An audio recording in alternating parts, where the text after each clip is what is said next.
University Park became a city in 1924, and we're going to celebrate the 100th anniversary here on April the 12th.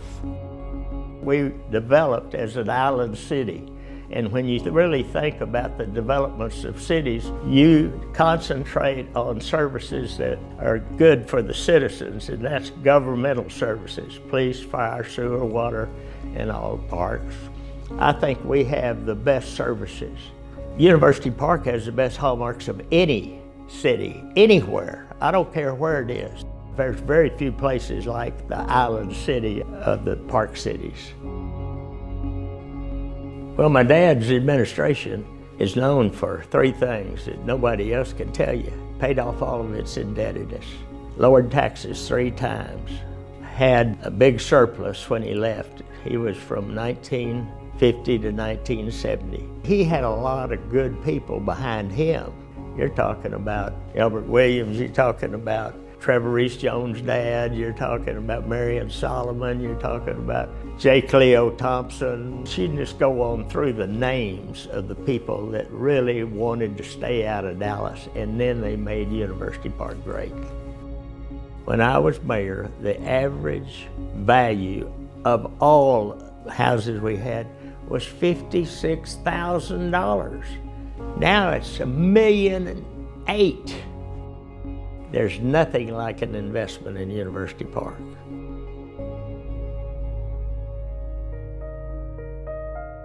I think it's important to understand that Snyder Plaza is our downtown for the city of University Park. It's more like a main street. To me, it is almost like a park. It is a place where our community gathers. So the city maintains storefront to storefront. So that includes sidewalks, curbs, gutters, streets, alleys, and of course the infrastructure underneath. So while we are celebrating our centennial here in University Park, the infrastructure is also celebrating its centennial, which is not quite as exciting. So that is what we're looking to refresh Snyder Plaza.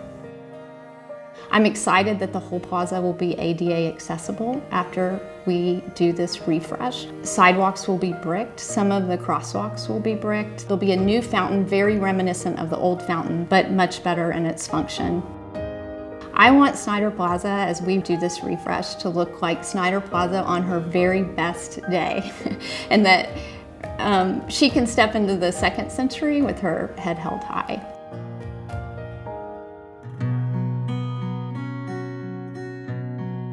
The house where we're filming today is the Elbert Williams house, and it was what we must call the culmination of the work that David Williams did.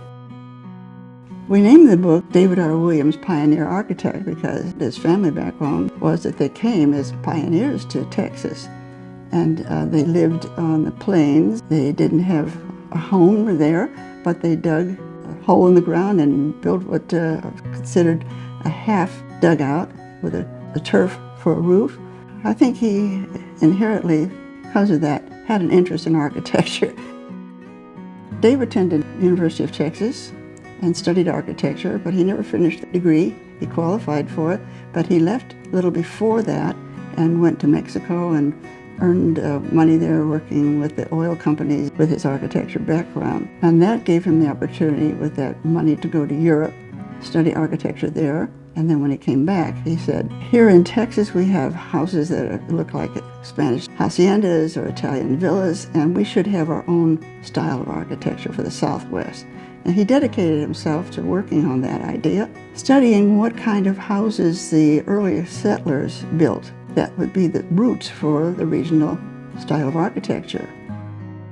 Out of that, Dave developed his idea for a regional style architecture, indigenous, he called it, for this area.